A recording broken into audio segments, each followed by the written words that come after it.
The world watched in disbelief as Somali pirates, once dismissed as a nuisance, hijacked cargo ships and demanded ransoms in the millions. These audacious acts of piracy shocked the international community and brought attention to a region often overlooked. Images of these heavily armed men sailing across the Indian Ocean, holding ships and crews hostage, became synonymous with lawlessness and a breakdown of global security. The sight of pirates wielding AK-47s and RPGs, taking control of massive vessels, was both terrifying and surreal. But behind these brazen acts lay a complex and often misunderstood story, rooted in Somalia's turbulent history and dire economic conditions. The collapse of the Somali government in the early 1990s left a power vacuum, leading to widespread chaos and poverty. While piracy seemed to appear suddenly on the world stage, its roots ran deep in Somali society. For many, piracy became a means of survival in a country where legitimate economic opportunities were scarce. Understanding the Somali pirate phenomenon requires looking beyond the sensational headlines and delving into the factors that allowed it to flourish. It involves examining the desperation that drove individuals to such extremes and the international response that followed. This essay will explore the historical context, economic despair, and global impact of Somali piracy, providing a nuanced understanding of this multifaceted issue.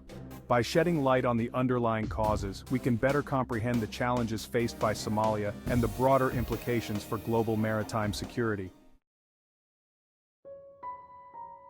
Somalia, situated on the Horn of Africa, boasts a long and proud maritime tradition. For centuries, the people of Somalia have relied on the bountiful waters of the Indian Ocean for their sustenance and economic well-being. Its coastline, the longest on mainland Africa, has been a source of livelihood for generations of Somali fishermen. These waters provided not just food, but also a way of life, deeply intertwined with the culture and traditions of the Somali people. However, this delicate balance was disrupted in the late 20th century by a combination of factors, including overfishing by foreign fleets and the collapse of the Somali government in 1991. The absence of a central authority left the Somali waters vulnerable to exploitation by international fishing trawlers, which depleted fish stocks and destroyed the livelihoods of local fishermen. With their livelihoods threatened and no functioning government to protect their waters, Somali fishermen began to take matters into their own hands. They organized themselves into groups, initially with the intention of defending their fishing grounds from illegal activities. Initially, they formed armed groups to deter illegal fishing and dumping in their territorial waters. These groups patrolled the waters, attempting to ward off foreign vessels that encroached on their fishing zones. These vigilante groups, driven by a sense of desperation and a lack of alternatives, gradually evolved into the pirate networks that would terrorize international shipping lanes.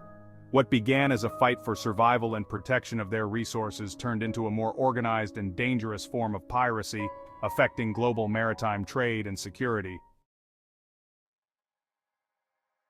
The rise of Somali piracy cannot be separated from the country's profound economic challenges. Somalia is among the poorest nations globally, ravaged by decades of civil war, political instability, and recurrent droughts. The absence of a functioning central government created a vacuum, leaving its citizens vulnerable to exploitation. Overfishing by foreign fleets, both legal and illegal, decimated Somalia's fish stocks, depriving local communities of their primary source of income and food security. This environmental degradation, coupled with a lack of economic opportunities, pushed many Somalis towards piracy as a means of survival and a way to strike back at the perceived injustices they had suffered. Somali pirates operated with surprising sophistication and adaptability. They were not just random bandits but organized groups with a clear strategy and hierarchy. Their operations were meticulously planned, often involving multiple stages and coordinated efforts. Operating from small, fast skiffs launched from motherships anchored off the Somali coast, they targeted large cargo ships and oil tankers traversing the busy shipping lanes of the Gulf of Aden and the Indian Ocean. These motherships allowed them to extend their reach far beyond the Somali coastline, making it difficult for naval forces to predict their movements. Their tactics often involved using grappling hooks and ladders to board moving vessels, taking advantage of the large size and slow speed of their targets. The pirates were adept at navigating the high seas, often approaching their targets under the cover of darkness or during periods of low visibility to avoid detection. Once in control, they would direct the ships to Somali shores, where lengthy negotiations for ransom would ensue.